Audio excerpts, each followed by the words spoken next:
So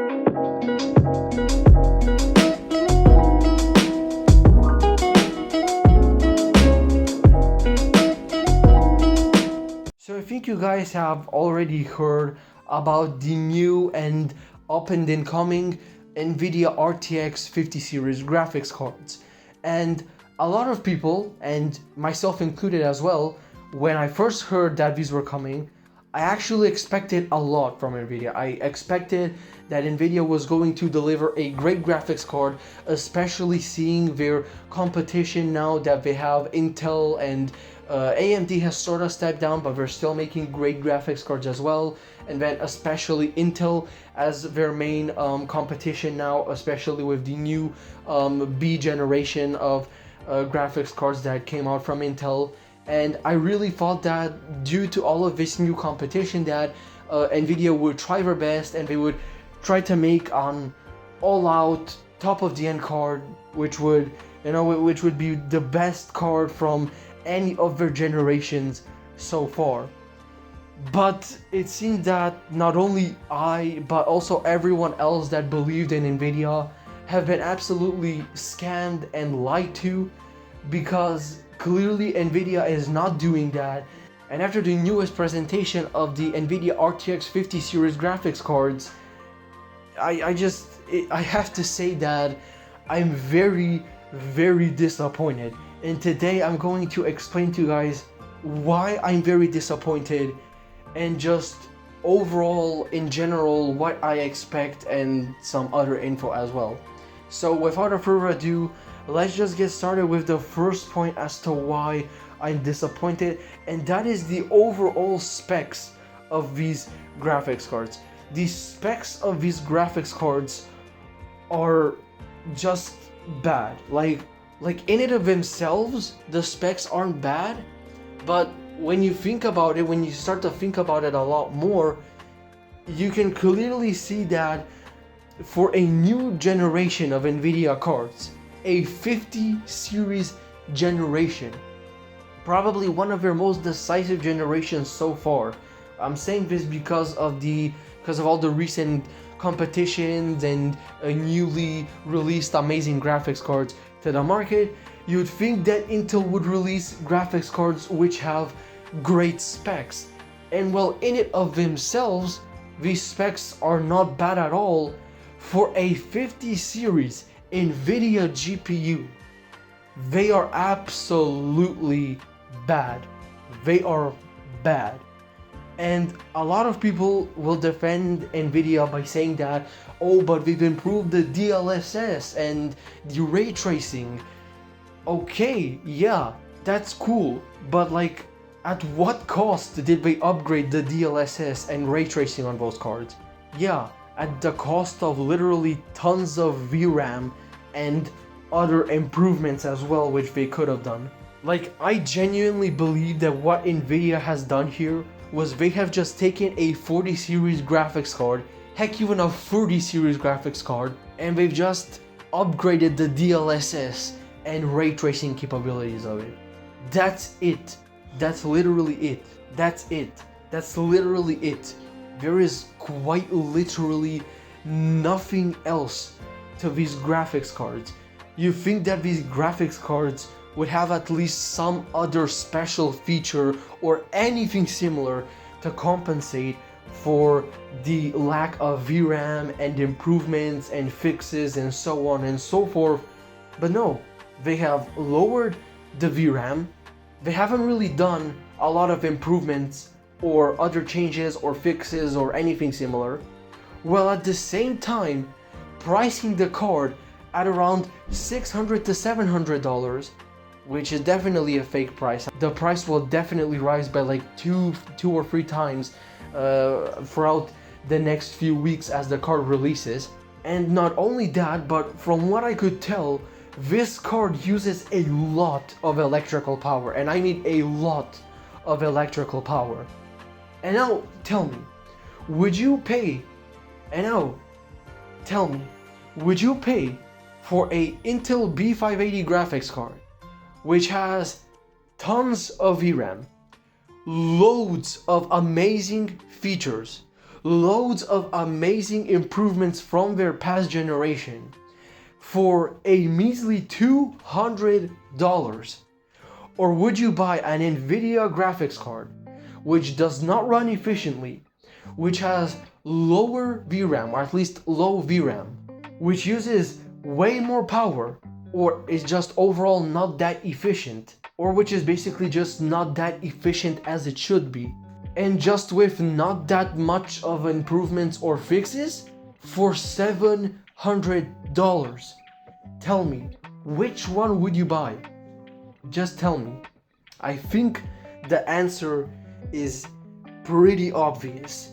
And while I'm on the point of specs and pricing, that's actually a good point to go on to my next point about why the Nvidia 50 series graphics cards, at least in my opinion, suck. And that is because of the fact that they have a absolutely horrible price to spec ratio. For example, you are getting a 8 gigabyte graphics card, a 8 gigabyte graphics card from Nvidia with just a slightly improved ray tracing and DLSS, and with not that many other improvements or fixes, which also does not run efficiently as well, for $700. For $700. Like, I'm no economist, but I can instantly tell that that's a catastrophic price to spec ratio. Okay, heck, for this example, I'll take an AMD graphics card so that people won't say that I'm just glazing Intel or that I'm biased to Intel or anything similar. AMD has the RX 6700 for around $300 to $400. A graphics card which has more VRAM, which has, at least in some areas, better features, which runs way more efficiently, and which is honestly overall quite a lot more capable at gaming, and its only weaknesses are that some features are lacking and that the DLSS and the overall ray tracing capabilities of the graphics card are just not really there where they should be. And it's just really bad seeing this horrible price to spec ratio. I expected a bad price to spec ratio from Nvidia, don't get me wrong, but never something this bad. And now to get onto my third main point as to why Nvidia graphics cards at least suck in my opinion, is that because of how much these graphics cards will suffer, they will also badly affect the devices that have them. What do I mean by this? Well, high-end laptops and PCs have already started to introduce the RTX 50 series graphics cards.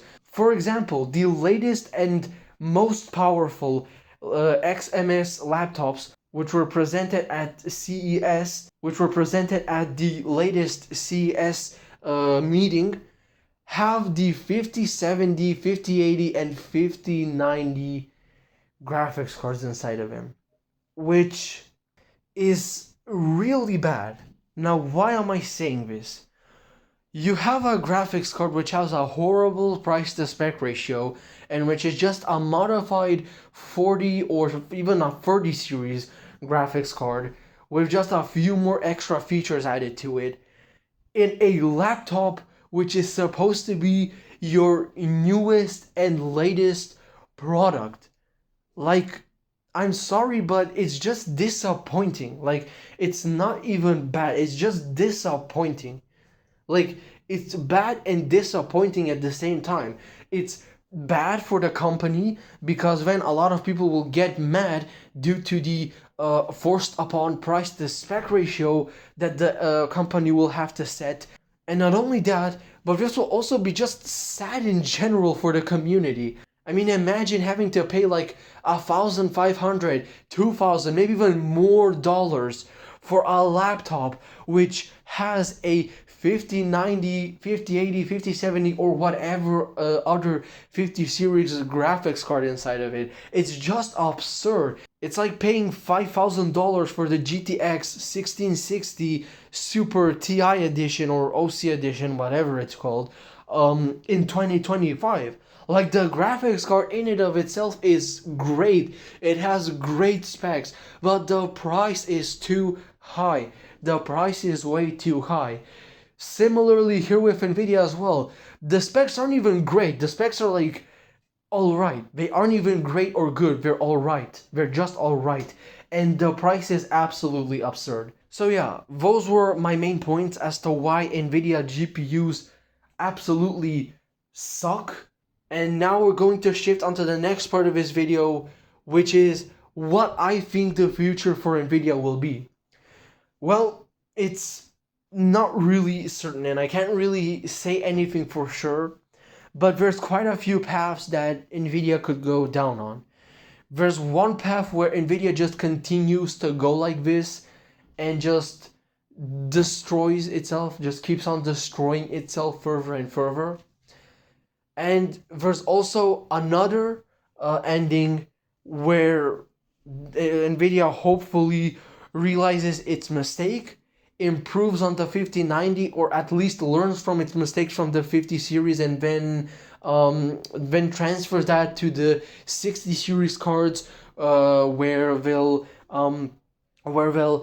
take the criticism from the community very seriously, which is the best route Nvidia could go down on. Now, which one is the most likely route, at least in my opinion? I think, at least in my opinion, the route where they just don't care, where they rise the prices up and do similar things, the first path that I mentioned, is sadly most likely gonna happen. And Nvidia is probably not gonna learn from their mistakes. They're probably just gonna keep on making mid-range GPUs, or at least GPUs which are marketed as high-end but are actually mid-range GPUs with an overpriced added tag to them. That's literally it. To end off this video, I of course want to say that this is all my opinion, and that you guys are free to have your own opinions, and that I'm very interested to see what your opinions are in the comments below. And that this video was me only sharing my own opinions about the latest situation with Nvidia, and it's nothing personal against Nvidia, and I have nothing personal against the CEO of Nvidia or Nvidia as a whole or anything similar.